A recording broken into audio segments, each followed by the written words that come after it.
नमस्कार, मैं हूं सिद्धार्थ प्रकाश। तो अमेरिका में इतिहास ने फिर करवट ली है।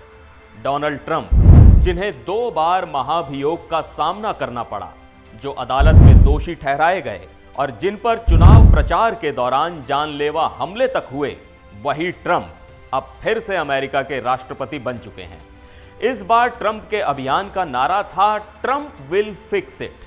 लेकिन क्या वाकई वो अमेरिका और दुनिया की समस्याओं को फिक्स कर पाएंगे? चलिए समझने की कोशिश करते हैं।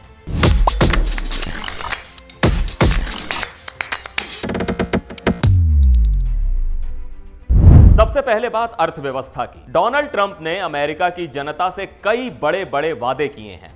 सबसे पहले उनका कहना है कि वो टैक्सेस को घटा देंगे, खासकर कॉरपोरेट टैक्स को 21% से 15% तक लाना चाहते हैं। सोचिए, छोटे बड़े बिजनेस पर इसका क्या असर पड़ेगा। उनका दावा है कि इससे नए रोजगार आएंगे और बिजनेस को बढ़ावा मिलेगा। अब बात आती है टैरिफ्स की। ट्रंप का प्लान है कि वो एक यूनिवर्सल टैरिफ लगाएंगे, मतलब कि हर एक चीज जो अमेरिका में बाहर से आएगी उस पर 10% से 20% तक का टैरिफ लगेगा और चीन से आयात होने वाले सामान पर यह टैरिफ 60% तक हो सकता है। ट्रंप का कहना है कि इससे अमेरिकन जॉब्स की सुरक्षा होगी और विदेशों पर निर्भरता कम होगी। और हां, ये भी कह रहे हैं कि इससे अमेरिका में महंगाई नहीं बढ़ेगी, बल्कि विदेशी निर्माता इसकी कीमत चुकाएंगे। अब ये कितना सच साबित होगा, ये तो वक्त ही बताएगा। ऊर्जा के मामले में भी ट्रंप का बड़ा दावा है कि वो अमेरिकन के एनर्जी खर्च को आधा कर देंगे। उनका मानना है कि गैस की कीमतें $2 प्रति गैलन तक गिर सकती हैं। उनका प्लान है कि अमेरिका में ऑयल और गैस का उत्पादन बढ़ाएं और पावर प्लांट्स पर लगी पाबंदियों को हटाएं। जहां बाइडेन स्टूडेंट्स के लिए कर्ज माफी का प्लान लाए थे, वहीं ट्रंप कहते हैं कि जो पहले ही अपना लोन चुका चुके हैं उनके लिए ये नाइंसाफी होगी, यानी कि वो स्टूडेंट लोन माफी स्कीम को ही खत्म कर सकते हैं। और आखिर में अफोर्डेबल हाउसिंग पर भी उन्होंने कुछ नए वादे किए हैं। लेकिन इन सब के लिए फंड कहां से आएगा? इकोनॉमिस्ट्स का कहना है कि इन पॉलिसीज से अगले 10 साल में अमेरिका का कर्ज $5.8 ट्रिलियन तक बढ़ सकता है। सोचिए, डोनाल्ड ट्रंप के दोबारा राष्ट्रपति बनने के बाद अमेरिका और दुनिया की इकोनॉमी में कितना बड़ा बदलाव आ सकता है। क्या ये नीतियां अमेरिकन्स के लिए सच में फायदेमंद होंगी या फिर सिर्फ ये एक बड़े कर्ज की शुरुआत होगी? जवाब तो भविष्य ही देगा। डोनाल्ड ट्रंप की जीत के बाद इमिग्रेशन पर सख्ती के बादल फिर से मंडरा रहे हैं। ट्रंप ने अपनी जीत के बाद अपने भाषण में साफ कहा, हमें बॉर्डर सिक्योरिटी चाहिए, हमें चीजें सुरक्षित चाहिए।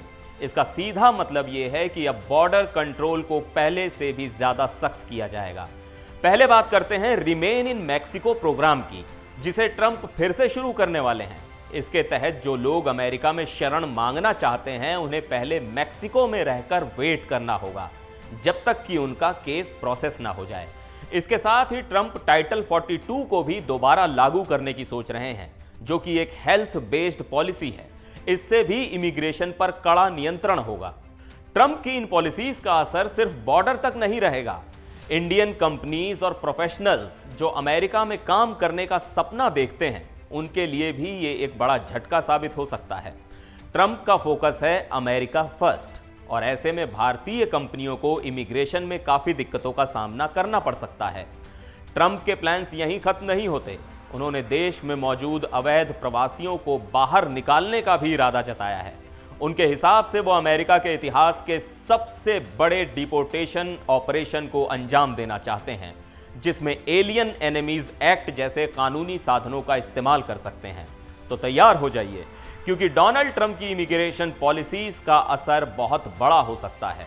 ट्रंप की अमेरिका फर्स्ट पॉलिसी क्या अमेरिका में बदलाव लाएगी या सिर्फ ये एक बड़ा दावा साबित होगी? वक्त आने पर ही इसका असली असर नजर आएगा। ट्रंप का एबॉर्शन को लेकर रुख काफी समय से बदलता रहा है। रो वर्सेस वेड को पलटने का क्रेडिट उन्होंने लिया, जिसमें उनके नियुक्त किए गए 3 जजों ने अहम भूमिका निभाई। उनके मुताबिक अब यह मुद्दा राज्यों के हाथों में है, जहां वोट या कानून के जरिए फैसला होगा। हालांकि ट्रंप ने साफ कहा है कि वो किसी राष्ट्रीय एबॉर्शन बैन पर साइन नहीं करेंगे, लेकिन जब उनसे पूछा गया कि अगर ऐसा बैन उनके पास आया तो क्या वो उसे वीटो करेंगे, तो तो उन्होंने सीधा जवाब देने से बचते हुए कहा, मुझे इसकी जरूरत नहीं पड़ेगी।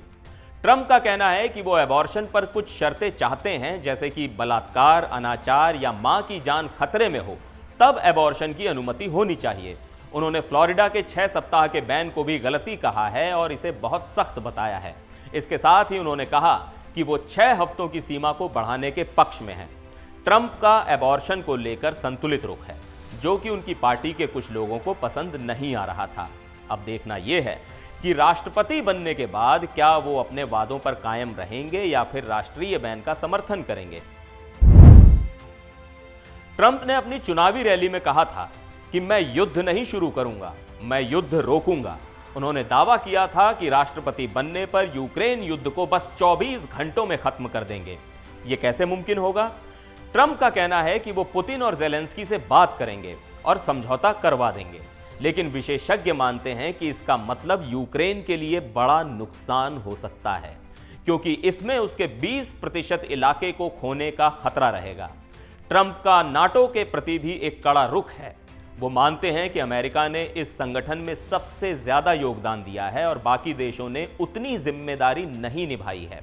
ऐसे में उनके नाटो से हटने या कम सहयोग करने से यूक्रेन को मिलने वाली मदद पर बड़ा असर पड़ सकता है।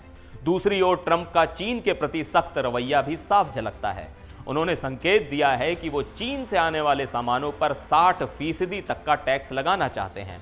अगर ऐसा हुआ तो अमेरिका और चीन के बीच एक नई व्यापारिक जंग छिड़ सकती है, जिसका असर वैश्विक व्यापार पर भी पड़ेगा। अब बात करते हैं मध्य पूर्व की। कमला हैरिस की अपेक्षा ट्रंप का रुख इजराइल के प्रति बेहद समर्थक है। जहां हैरिस ने गाजा में मारे जा रहे नागरिकों पर चिंता जताई थी, ट्रंप ने इसे काम पूरा करने जैसा बयान दिया। हालांकि अभी यह स्पष्ट नहीं है कि उनके इस बयान का असली मतलब क्या था, लेकिन इतना जरूर है कि वो इजराइल का समर्थन करते रहेंगे। तो तैयार हो जाइए एक वाइल्ड राइड के लिए। ट्रंप की वापसी अमेरिका और दुनिया में एक नया अध्याय खोल सकती है। उनकी नीतियों का असली असर क्या होगा, ये तो वक्त ही बताएगा। आपके विचार क्या हैं? क्या ट्रंप वाकई कुछ फिक्स कर पाएंगे या फिर एक नया तूफान लेकर आएंगे? नीचे कमेंट्स में हमें जरूर बताइए। एनडीटीवी पर आज के लिए बस इतना ही। मुझे दीजिए इजाजत। नमस्कार।